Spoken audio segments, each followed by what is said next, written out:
बोलो जयकारा बोल मेरे श्री गुरु महाराज की जय। सभी गुरुमुख प्रेमियों से सप्रेम जय सच्चिदानंद। जो भी इंसान कहीं सफ़र में जाता है, हम जब भी किसी ठिकाने पर हमको जाना होता है, अपने निजी रिश्तेदारों के घर, मिलने वालों के घर, या कहीं तीर्थ यात्रा पर जाते हैं, और कई बार हम अपना ठिकाना हमेशा के लिए बदलना चाहते हैं। हमेशा के लिए, यानी जिस शहर में हम रहते हैं, हम जैसे दिल्ली में रहते हैं,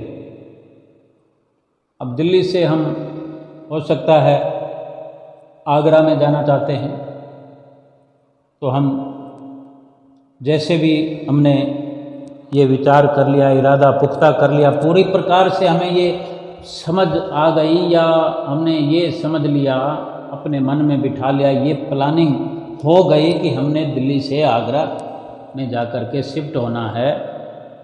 और जब से ये निर्णय पक्का हो गया, कारण कोई भी हो, कोई ना कोई कारण होता है, चाहे हमारी जॉब दिल्ली में है फिर आगे आगरा में ट्रांसफ़र हो जाए, या हमारा कोई बिजनेस है, कोई काम धंधा है आगरा में और हम दिल्ली में रह रहे हों, तो मन बना लिया हो कि जहाँ काम धंधा है वहीं जाकर रहेंगे, क्यों आना जाना लगा रहे, ऐसा भी हो सकता है। या हमारा काम दिल्ली में है और नहीं चल रहा है, मुश्किलों का सामना करना पड़ रहा है, तो कोई हमारा हितैषी, कोई मिलने वाला, कोई तजुर्बेकार या कुछ हमसे इत्तेफाक रखने वाला आगरा में पहले रहता है, या कोई रिश्तेदार है, और उसके कहने पर हम ये फैसला कर लेते हैं कि हमें आगरा जाकर रहना है, यानी शिफ्ट होना है, और फिर वापस आने के लिए नहीं, हमेशा के लिए वहाँ जाना है। तो हम क्या करते हैं कि अपनी कार्रवाई शुरू कर देते हैं,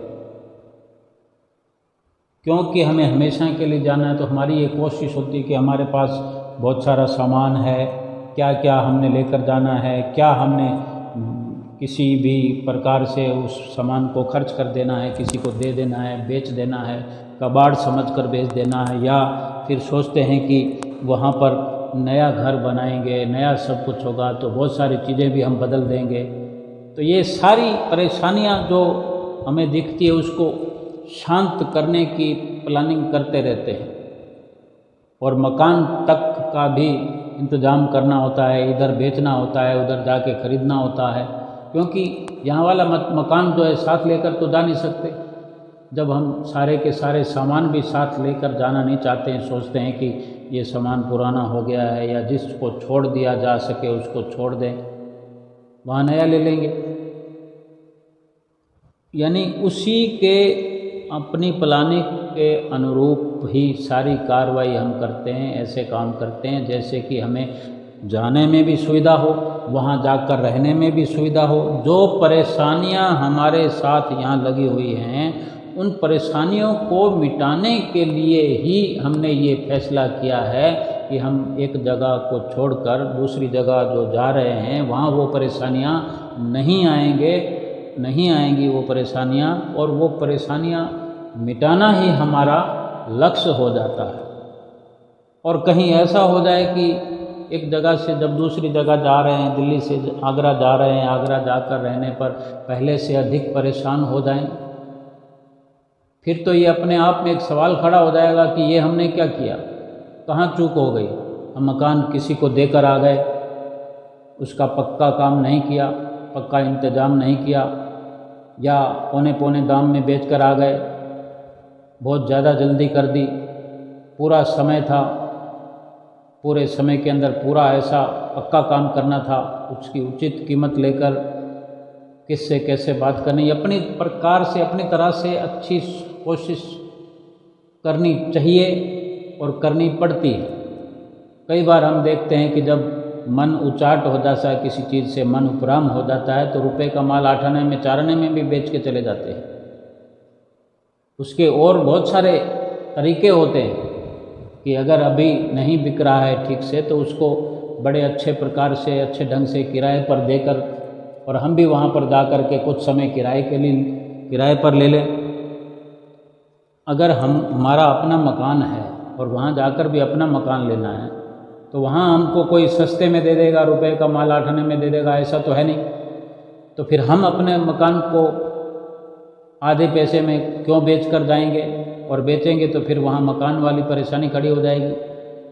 यानी पहले से ही शुरुआत में ही हम मुश्किलें खड़ी करने वाला काम यहीं से हम शुरू कर रहे हैं, तो वहाँ मुश्किलों के साथ ही शुरुआत होगी। यानी पहले जो हम मुसीबतें यहाँ झेल रहे हैं उनको मिटाने के बजाय मुसीबतें हम अपनी बढ़ा देंगे। तो ये अपनी सोच हो सकती है, अपने विचार हो सकते हैं कि किस तरह से समाधान करना है, और फिर ये भी है कि हमारा मार्गदर्शन करने वाला कौन है। अगर वो हमारा हितैषी है और वास्तव में हमारा भला चाहने वाला है तो वो भी सलाह हमें देगा कि अभी जल्दबाजी मत करो, लेकिन परिवर्तन करने में कोई हर्ज नहीं है, लेकिन उतना ही करो जिससे लाभ हो। हम अपने कार्य में परिवर्तन कर सकते हैं। समय आने पर मकान को बेच दिया जाएगा, तब तक उस मकान को किराए पर देकर फिर आगे जाकर वहाँ पर किराए पर लेकर वहाँ से किराया लेना है और वहाँ पर चुकता करना है। केवल काम का ही फर्क करना है, काम में ही परेशानी हो रही है, कमाई नहीं, कारोबार अच्छा नहीं चल रहा है। तो यानी इस प्रकार से हम अपने निर्णय लेते हैं, इस प्रकार की कार्रवाई करते हैं, जहाँ जाना हो वहाँ के हिसाब से ही की हुई कार्रवाई हमारे लिए लाभदायक हो सकती है।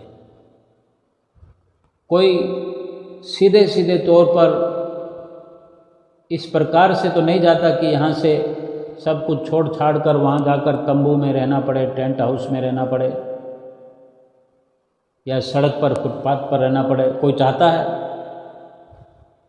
महापुरुष हमें जो रास्ता बताते हैं वो हमारी मुश्किलों को समझते हुए इस वक्त जो हमारे साथ मुश्किलें पेश आ रही है उनके आधार पर जो हमें रास्ता बताते हैं, युक्तियाँ बताते हैं, हमसे सुमरन करवाते हैं, सेवा करवाते हैं, दर्शन ध्यान करवाते हैं, नित्य नियम करवाते हैं, सच्चाई पे चलना सिखाते हैं। किस लिए? कि हमें सत्य मार्ग पर चलाकर सतलोक में ले जाना चाहते हैं। इस प्रकार के परिवर्तन से हम सदा सदा के लिए सुखी हो जाएं, ये चाहते हैं संत महापुरुष, और हमें रोज़ हिदायत करते हैं, बार बार हिदायत करते हैं। हमारे लिए आप स्वयं वो एक आदर्श हमारे लिए छोड़ते हैं कि वो आप स्वयं करते हैं, वही हमसे करवाते हैं। अब हम ये तो नहीं चाहते कि हम आज अगर इस दुनिया के अंदर आकर दुखी हैं और इससे भी अधिक जाकर दुखी हो जाएं। अगर ऐसी कार्रवाई करेंगे दुखों वाली तो आज से भी अधिक दुख और आगे मिलेंगे। जो इंसान होकर इंसान वाले कार्य नहीं करता, पशुओं के समान कार्य करता है, पशुओं से भी बदतर जीवन व्यतीत करता है, फिर उसे 84 लाख योनियों में जाना पड़ता है। 84 लाख योनियों में उसकी जीवात्मा को गिरा दिया जाता है। 84 लाख योनियों वाले शरीर फिर इस जीवात्मा को मिलते रहते हैं। क्या कोई चाहता है हमसे? क्या हम चाहते हैं कि हम 84 लाख योनियों में चले जाएं? गधा, घोड़ा, कुत्ता, ऊँट, भेड़, बकरी, कीड़े मकोड़े, कीट पतंगे, ये सब बन जाएं, सांप, बिच्छू, मेंढक, मच्छर। हम तो क्या, कोई भी नहीं चाहेगा, कोई भी नहीं चाहता कि हमें इस प्रकार की योनियां मिले। लेकिन अगर हम कार्रवाई 84 लाख योनियों में जाने वाली कर रहे हैं, फिर किस प्रकार बच सकेंगे? फिर तो जाना पड़ेगा। जहां हमको जाना नहीं, जिस रास्ते पर जाना नहीं, उस दिशा में सफ़र क्यों? क्यों सफ़र कर रहे हैं हम?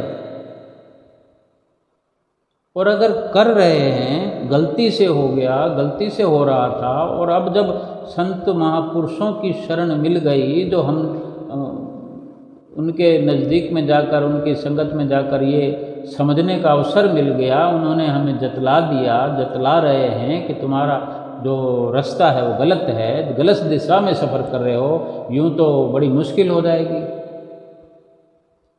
सफ़र तो हम वो करने के लिए आए हैं इस दुनिया में कि इस जीवन में जो दिक्कतें हैं, मनुष्य जीवन की बात कर रहे हैं, मनुष्य जीवन में जो परेशानियां हैं, ये भी हम झेलना नहीं चाहते। जब ये परेशानियां नहीं झेलना चाहते तो इसका मतलब ये जन्म भी हमको नहीं चाहिए। हम मनुष्य जन्म की भी अब इच्छा न रखें। 84 लाख योनियों में भटकते भटकते हमने मनुष्य जीवन की इच्छा जाहिर की, परमपिता परमेश्वर के आगे फरियाद की, एक बार नहीं बार बार की, 1000 बार की। मनुष्य जीवन मिल गया, यानी तरक्की हो गई। हम उस नीचे वाली गिरावट वाली योनियों से श्रेष्ठ योनि में आ गए, जो सबसे ऊपर की योनि है ये मनुष्य जीवन। 84 लाख योनियाँ मिलकर भी इस एक मनुष्य योनि का मुकाबला नहीं कर सकती। मनुष्य जीवन का और 84 लाख योनियों का कोई मुकाबला नहीं, कहीं से भी कोई मेल नहीं, जमीन आसमान का फर्क है।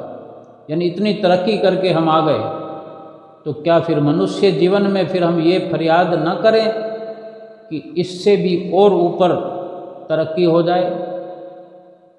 जो आत्मा का निजी ठिकाना है, निजी लोक है,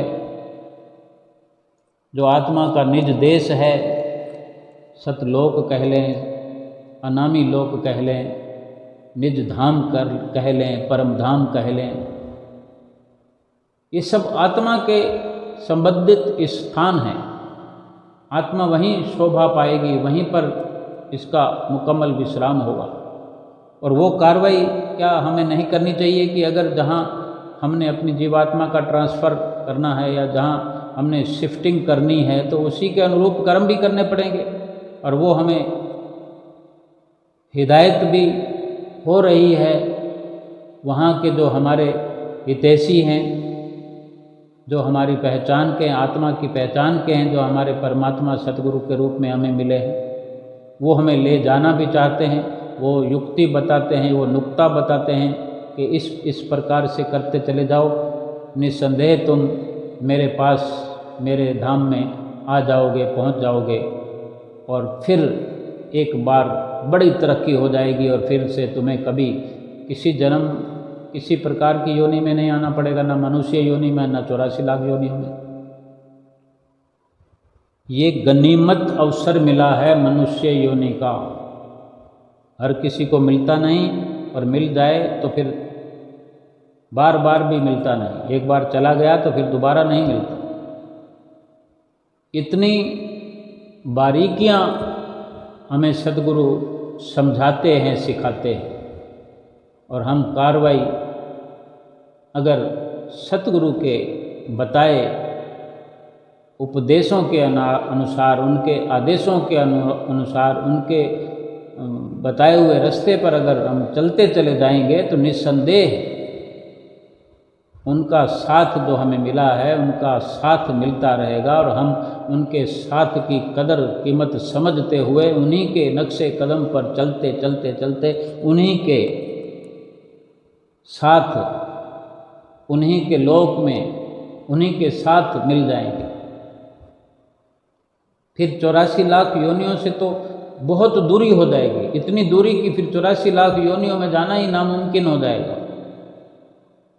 84 लाख योनियों में जब हम भटक रहे थे, तब उस निज धाम में, अमर धाम में, परम धाम में पहुंचना नामुमकिन सा था। लेकिन ये सतगुरु की कृपा से, प्रभु परमात्मा की कृपा से, उनकी दया से हमें ये नर तन की प्राप्ति हुई, मनुष्य योनि की प्राप्ति हुई। इस मृत्यु लोक में हमें ये मनुष्य जीवन मिला, सब योनियों से श्रेष्ठ। और इस जन्म में हम अपनी श्रेष्ठता को सिद्ध करते हुए मनुष्य जीवन में अति उत्तम निष्काम कर्म जो करने चाहिए वही किए सतगुरु के उपदेशों पर चलकर। और फिर 84 लाख योनियों से इतनी दूरी हो गई कि ज़मीन आसमान का फर्क हो गया, और फिर ज़मीन और आसमान तो कभी मिलते नहीं। 84 लाख योनियों में कोई एक बार गिर जाए तो उसे भगवान का घर तो क्या मनुष्य योनि भी नहीं मिलती।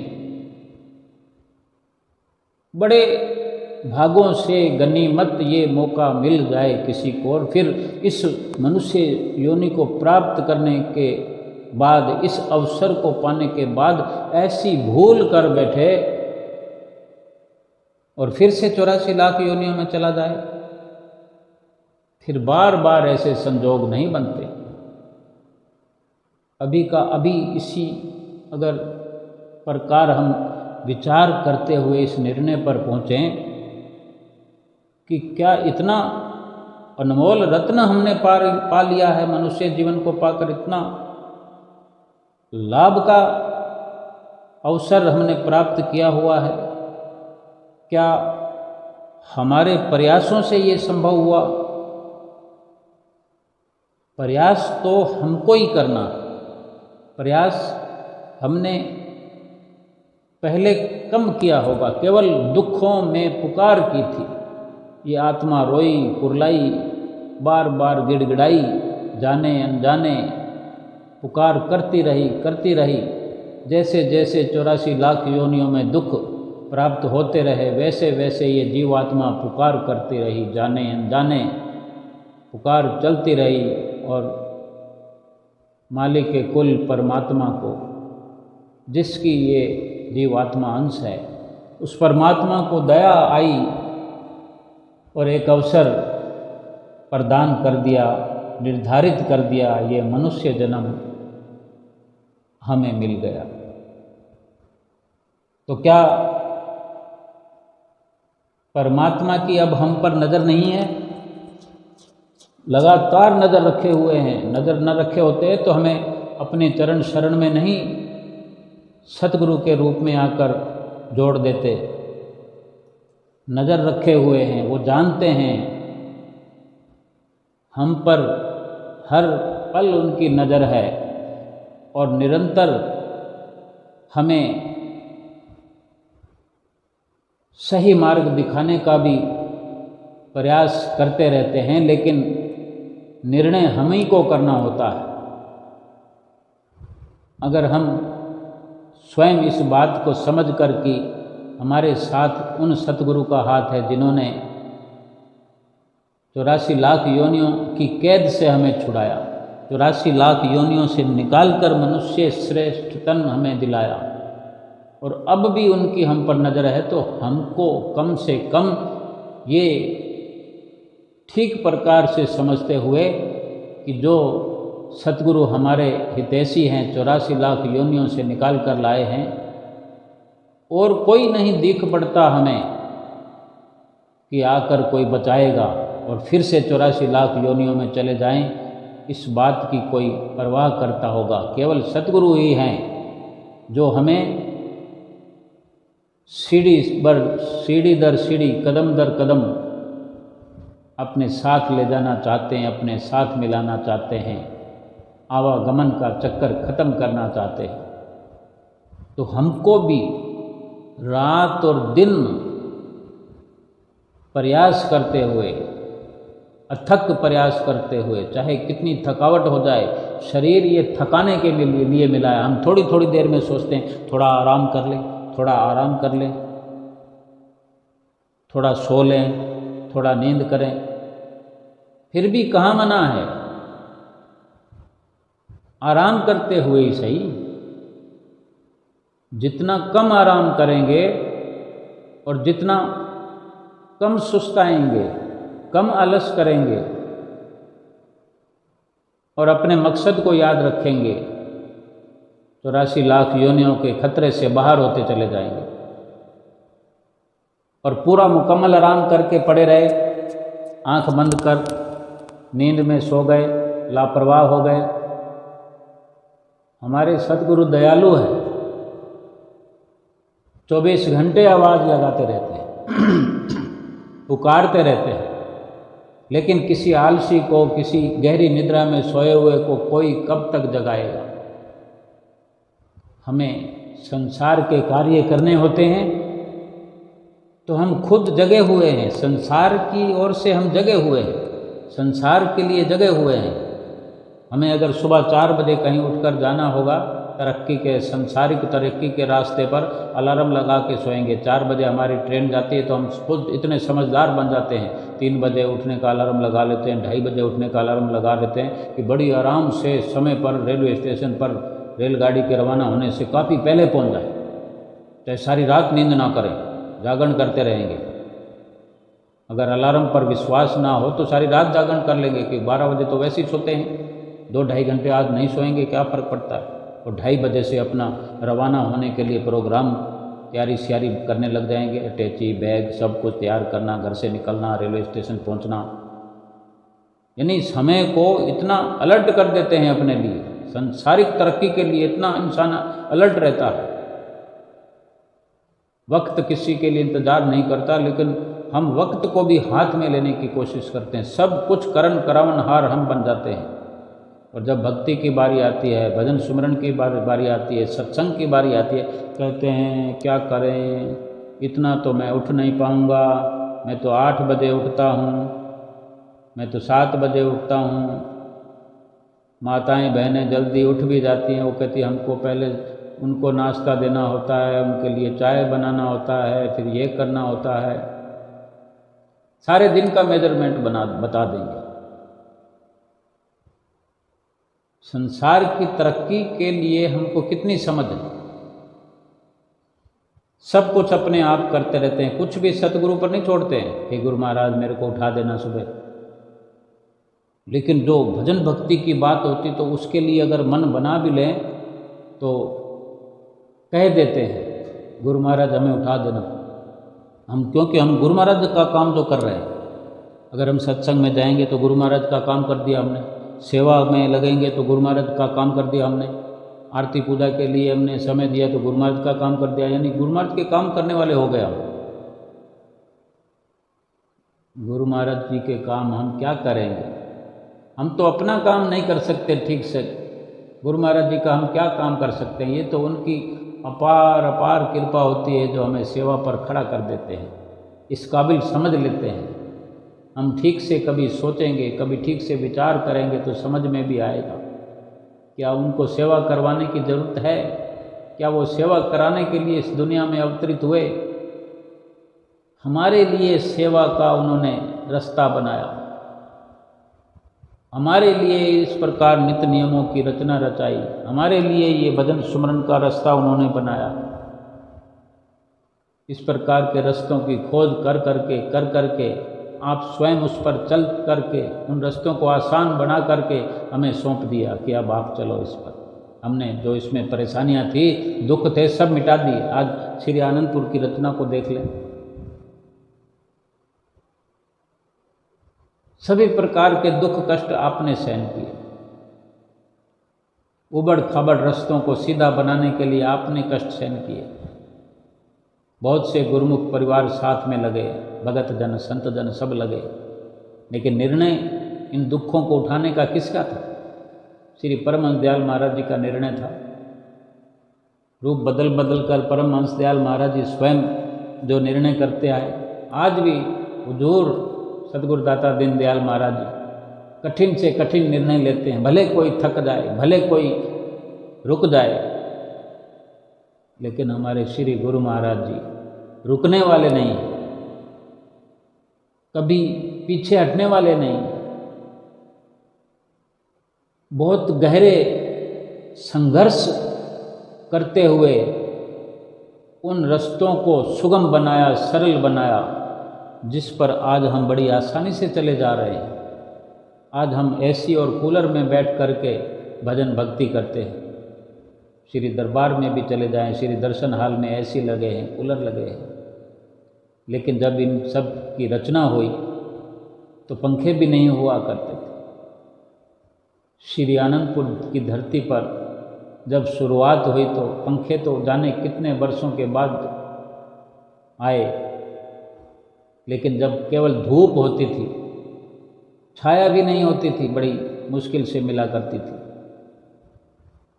आज बरसात में छतरियां लेकर घूमते हैं प्रेमी, जो जिनको वहाँ पर स्थायी स्थान मिला है, और जो हम संगत श्री दर्शनों पर जाते हैं, कितने सुरक्षित मजबूत 4 दीवारी कमरों के अंदर पूरी लाइट में पंखों में बैठ कर के समय वहाँ पर जो दर्शनों का सेवा का हम मिलता है हमें, हम खुद जाने कि हम कितनी सेवा करते हैं, हम कितनी श्री आरती पूजा करते हैं, खुद महसूस करना। और सतगुरु ने हमारे लिए क्या क्या किया, हम कैसे सोच सकते हैं कि हमने गुरु महाराज जी की आरती कर दी, हमने श्री गुरु महाराज जी के लिए सत्संग सुन लिया। उनके लिए नहीं करना, अपने लिए करना है, और अपने लिए ही कर सकते हैं। अगर अपने लिए भी अगर हम कर सकते हैं, इस प्रकार कर पाएँ, तो सतगुरु तो हमें उपकार का दर्जा देते हैं, सेवादार का दर्जा देते हैं, गुरुमुखों का दर्जा देते हैं। ये उनका हम पर स्नेह है, ये लाड है, उनका दुलार है। उनके इस प्रकार के लाड दुलार पर अपने आप को कुर्बान करें, अपना सर्वस्व निछावर करें। सतगुरु को रुपयों पैसों से कोई लेना देना नहीं है, और हम भेंट पूजा भेंट स्वरूप कुछ देना भी अगर हम चाहते हैं, तो वो हमारी आंखों के सामने वो देखते ही देखते वो खर्च कर देते हैं, लगा देते हैं। संसार में कोई नहीं है ऐसा हितैषी कि हमारे शरीर को पवित्र कर दे, हमारे मन को पवित्र कर दे, हमारे धन को पवित्र कर दे, कोई नहीं है ऐसा, केवल सतगुरु ही है। हमको अगर निज धाम में जाना है, तो निज धाम जाने के लिए ही तैयारी हमको करना पड़ेगी। हमने अपनी जीव आत्मा को शिफ्ट करना है उसके अपने घर में। इस प्रकार भी हम सोच सकते हैं कि सबसे पहले नई जिंदगी की शुरुआत में अगर कोई पुश्तैनी मकान ना हो हमारे पास, तो हम कहीं दूसरे देश में, महानगरों में आज फैशन है जॉब करने का, तो वहाँ जा कर के किराए पर मकान लेते हैं। और जब इस प्रकार जीवन की शुरुआत होती है, तो अपना खुद का मकान लेना कितनी टेढ़ी खीर होता है। किस प्रकार पता चल जाता है कि अब हमने अपना मकान लिया है, अकल ठिकाने आ जाती है। लेकिन वो कार्रवाई सबसे पहले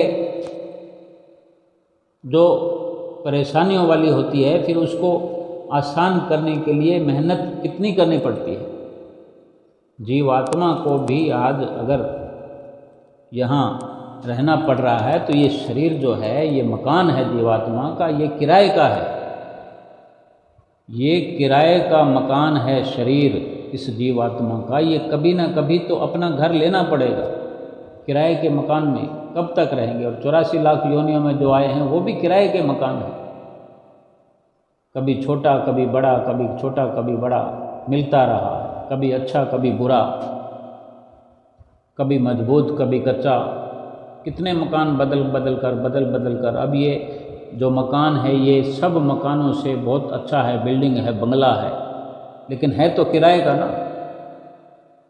और इसकी ये विशेषता है कि ये कभी भी खाली कराया जा सकता है, यानी ये हमारी मर्जी से हम नहीं खाली करेंगे। जब चाहेगा वो मकान का मालिक खाली करा लेगा जिसने दिया है। तो हमको अपना मकान लेना है ना, अपना मकान लेना है तो सारी कार्रवाई उसको अभी से लग जाना पड़ेगा। क्या जाने कब मकान खाली करा लिया जाए। और हम करेंगे नहीं खाली, कोई कोर्ट में अर्जी लगा देंगे, कोई अपील कर देंगे, कोई ऐसा कुछ भी नहीं है। क्योंकि ये मकान जिसने दिया इसके बारे में कोई अपील दलील कोई कुछ नहीं कर सकता, कोई म्याद नहीं है। जब चाहिए तो चाहिए, खाली करा लिया जाएगा तुरंत, फिर ये आत्मा कहाँ रहेगी? जब हमको सड़क पर आना पड़ जाए, मकान खाली करा लिया जाए, ऐसी कंडीशन आ जाए और हमें दूसरा मकान मिलने में देर हो, अपना घर ना हो, फिर सड़क पर रहना पड़ेगा। जो समझदार है वो अपने मकान की पूरी पर्याप्त मात्रा में कोशिश करते हुए व्यवस्था समय पर करेगा और स्वयं ही मकान खाली करके चला जाएगा, मांगने से पहले। और ये मनुष्य शरीर भी इसी प्रकार है।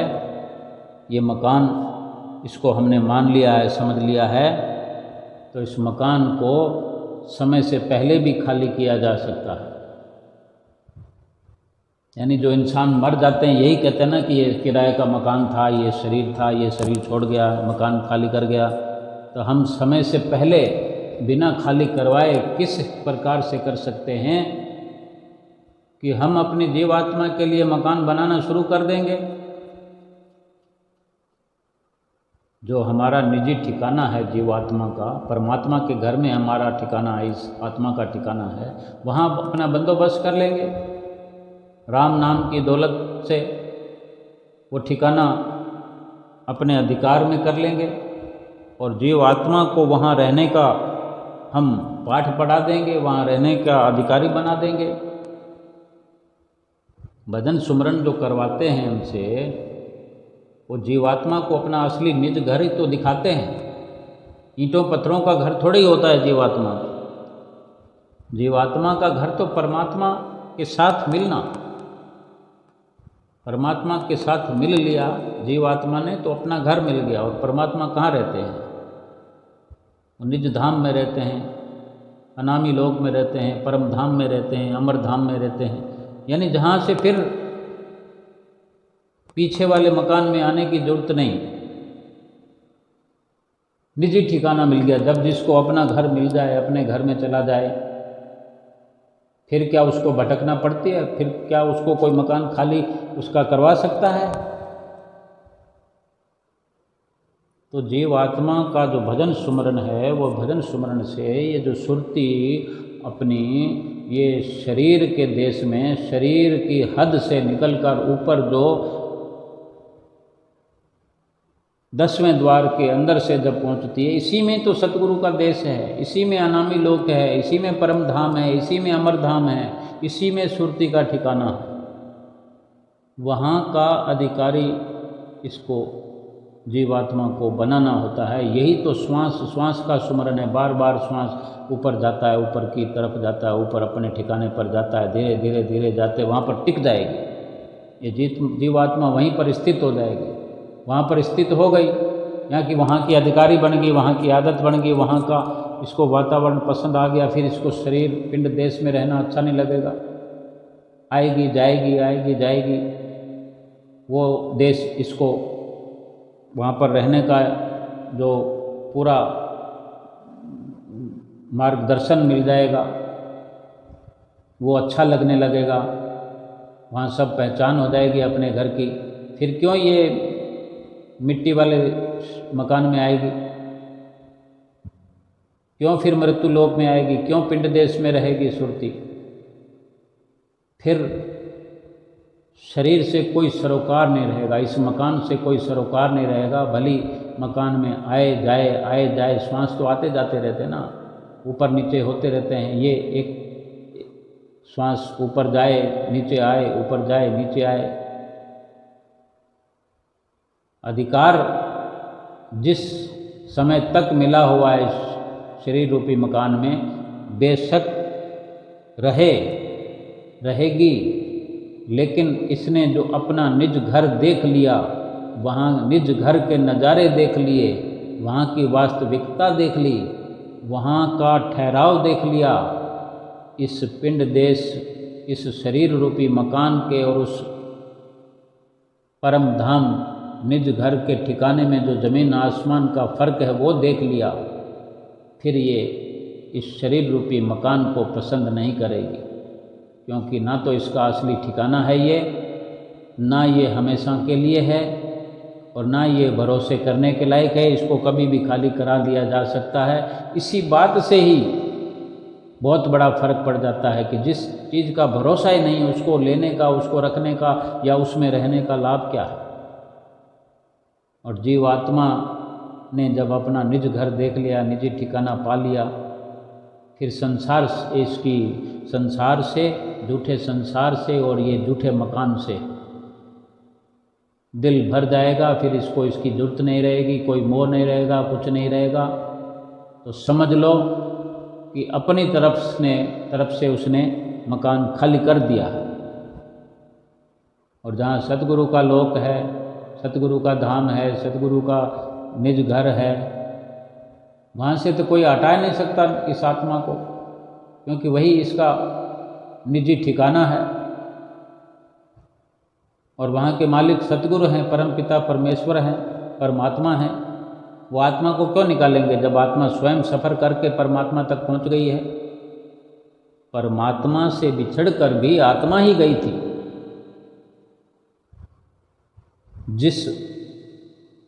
जो भूल आत्मा ने की, परमात्मा से बिछड़कर, माया के भुलेखे में आकर, माया के कहने पर लगकर, फिर जो दुख उठाए 84 लाख योनियों में, वो सारे अनुभव करते हुए फिर मनुष्य योनि में आई। फिर मनुष्य योनि से अथक प्रयास करते हुए परमात्मा के निजी देश में, निजी घर में पहुंच जाए आत्मा, तो परमात्मा की तो प्रसन्नता मिलेगी। परमात्मा का साथ पाकर ही ये संभव हुआ, और वहाँ पर भी भरपूर साथ मिलेगा। फिर परमात्मा से काल इसको ले जा नहीं सकता। क्यों?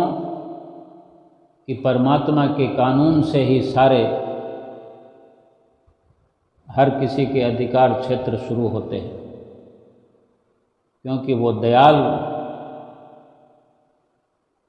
जो स्वयं भगवान है, दयाल के हुक्म से ही काल चलता है। और जीवात्मा दयाल देश में पहुंचकर दयालु भगवान के चरणों में निजी ठिकाना पा करके हमेशा हमेशा के लिए सुखरूप बन जाती है। अब हमको ये विचार करना है कि हमारी जो कोशिश है वो किस प्रकार की है, 84 लाख योनियों में जाने वाली है या परमात्मा के निज देश में पहुंचने वाली है। जीवात्मा अपने कहीं ठिकाने पर पहुंच रही है या 84 लाख योनियों में जा रही है। दो ही तरह की बातें हो सकती है। एक 84 लाख योनियों का यानी एक माया का देश है और एक भक्ति का देश है। भक्ति करके भगवान के घर जा रही है या माया में उलझकर 84 लाख योनियों में जा रही है। दो ही रास्ते हैं, या यूँ कहें एक काल का रास्ता और एक दयाल का रास्ता है। दयाल के रास्ते पर नहीं चल रही है तो फिर काल पर तो जा ही रही है, कोई संशय नहीं। दयाल के रास्ते पर तब ही जा सकती है आत्मा जब दयाल का कहना मान रही होगी, भजन सुमरन कर रही होगी, नित्य नेम कर रही होगी। अपनी मर्जी से भटकती फिरती हो, अपनी मर्जी से ये जीव भटकता फिरता रहे इधर उधर, कभी इधर जा रहा है, कभी उधर जा रहा है, कभी नित्य कर रहा है, कभी नेम कर रहा है अपनी मर्जी से। अगर दयाल के कहने में नहीं है तो वो काल के कहने में है। मन मर्जी से करना। और बड़े अफसोस की बात तो तब होती है कि वक़्त के संत सतगुरु की शरण में पहुंचकर उनसे नाम दीक्षा लेकर नाम की कमाई नहीं करता। नाम की दीक्षा क्यों ली थी हमने, नाम क्यों प्राप्त किया था, क्यों मांग करी थी कि नाम मिल जाए, कि हमें भक्ति चाहिए, भक्ति की प्राप्ति करनी है, 84 लाख योनियों से छुट्टी लेनी है। अब नाम की प्राप्ति करके फिर नाम को जपते नहीं हैं तो भक्ति कैसे मिलेगी, भगवान कैसे मिलेंगे, 84 लाख योनियों से छुटकारा कैसे मिलेगा। और अगर ऊंचाई पर गाड़ी नहीं चढ़ सकती तो फिर नीचे तो लुढ़कना तय है, नीचे तो अपने आप ही लुढ़कती चली जाएगी। ऊपर चढ़ाने के लिए मेहनत करनी पड़ती है, जोर लगाना पड़ता है। वही संत सतगुरु नित्य प्रति हम समझाते हैं कि ऊपर चढ़ने के लिए जोर लगाना पड़ता है। ये सुमिरन जो है ऊपर की चढ़ाइयाँ चढ़ने के लिए है। जिसने आज शरीर को थोड़ा थका लिया, और थकाना भी क्या है, शरीर ने तो थकना ही थकना है। हम कितना आराम करते हैं दिन में, संसार की दौड़ धूप में इतने थक रहे हैं हम, इतने परेशान हो रहे हैं। वो परेशानी और वो थकान छोड़कर थोड़ा नाम भजन की, सिमरन भजन की, नित्य नियम की थकान कर लें। वो भी शरीर के द्वारा तरक्कियां करने के लिए सब कुछ करते हैं, और ये भी शरीर के द्वारा ही थक करके आत्मा को अपना निजी ठिकाना दिलाया जा सकता है। और हमने शुरुआत भी की है, लेकिन वहीं खड़े हुए हैं, पहले स्टेप पे ही खड़े हुए हैं, या दूसरे स्टेप पर खड़े हैं, या खड़े रहते हैं बरसों तक एक ही जगह। और जब अचानक से बुला लिया तो इस शरीर के भरोसे ही तो काम होने वाला है, शरीर के भरोसे ही तो जीवात्मा को इसके ठिकाने तक पहुंचाया जा सकता है। और शरीर को जब मर्जी मांग लिया जाएगा फिर क्या करेंगे? शरीर को कोई ना कोई तो ठिकाना चाहिए, फिर कोई किराए का मकान मिल जाएगा। लेकिन ये मकान खाली हो गए, ये जो अच्छा मकान था बहुत जन्म जन्मांतरों के बाद मिला है, ये फिर खाली हो गया। अपना घर बनाया नहीं जीवात्मा का हमने भजन भक्ति करके, फिर वहीं से वो किराए के मकान, छोटे छोटे झोंपड़पट्टियाँ, कीड़े मकोड़े, गाय बैल, गधा घोड़ा हाथी, कीट पतंगे, मच्छर मक्खी, मेंढक, सांप चूहा बिल्ली, ये ठीक नहीं है। आज भी अगर समझ में आ जाए तो जीवात्मा का मकान शुरू कर दे, मकान देखना शुरू कर दें, मकान की पहचान करना शुरू कर दें। उसमें बरसों नहीं लगते हैं मकान बनाने में। आज से अगर बहुत अच्छी शुरुआत कर दी और ये संकल्प ले लिया कि जब तक श्वास हैं, श्वास दर श्वास भजन सुमरन करता रहूँगा और जीवात्मा के लिए ठिकाना बनाने के लिए हर पल प्रयास करता रहूँगा, तो समझो मकान बन गया। क्योंकि ये सतगुरु के अधिकार क्षेत्र में, परमपिता परमेश्वर के अधिकार के क्षेत्र में वो बाकी कुछ नहीं देखते, वो भाव देखते हैं। आज हमने इतना सुंदर निर्णय किया और आज इतना सुंदर अथक प्रयास किया, भजन सुमरन में इतना जोर लगाया आज, और सुंदर भाव के साथ, सुंदर विचारों के साथ संकल्प लिया कि अंतिम श्वास तक करेंगे। तो वो केवल आज के करने मात्र से ही हमारे लिए मकान बुक कर देंगे आज जीवात्मा के लिए। क्योंकि आज का सब कुछ श्रेष्ठ था और कल कभी आता नहीं। यानी वर्तमान को हमने पकड़ लिया, हमने इस श्वास को पकड़ लिया, इस पल को पकड़ लिया, इस पल में, इस श्वास में अपना सुंदर निर्णय, अपने सुंदर भावों से अपने भगवान को, अपने सतगुरु को प्रसन्न कर लिया, और सतगुरु ने प्रसन्नता से सब कुछ जीवात्मा के नाम लिख दिया। हम करें तो सही, हम तो शुरुआत ही नहीं करते। आज तो अगर अच्छा काम होगा तो हम कभी शुरुआत करते ही नहीं। हम तो 1 तारीख ढूंढते हैं, 10 तारीख ढूंढते हैं, या 1 महीने बाद करेंगे, सोचेंगे कि 1 महीने बाद शुरू करेंगे, जब तक खूब माया में रंग लें अपने आप को। फिर तो 1 तारीख में इतनी माया चढ़ा लेंगे अपने ऊपर कि वो फिर काम हो ही नहीं पाएगा। यानी आज ही हमने इतना दूर कर लिया, आज हमने 1 महीना दूरी बना ली, तो 1 महीने बाद तो 1 साल की दूरी बन जाएगी। अगर अभी का अभी पकड़ लिया, अभी कहीं से सोने की अशर्फियाँ मिलने का ऐलान होता, देख लें, तो कल पर नहीं टालते। महीना तो दूर की बात है, उसी टाइम निकल पड़ेंगे, हिसाब किताब लगा देंगे कि हम तो दुकान पर 5,000 रुपये भी नहीं कमाएंगे और हमें अशर्फी मिल रही है 50,000 की, सारा दिन वहाँ पर लग जाएगा तो भी फ़ायदे में रहेंगे। वो फ़ायदा नज़र आता है, लेकिन ये जीवात्मा का फ़ायदा नज़र नहीं आता। तभी 84 लाख योनियों के घाटे को स्वीकार करते करते करते करते ये मौका मिला है।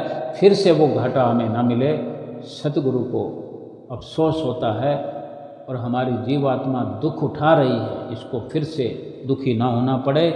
सतगुरु के साथ मिलकर जीवात्मा को हमेशा हमेशा का निजी ठिकाना मिल जाए और हमेशा हमेशा के लिए 84 लाख योनियों से छुट्टी। बोलो जयकारा बोल मेरे श्री गुरु महाराज की जय।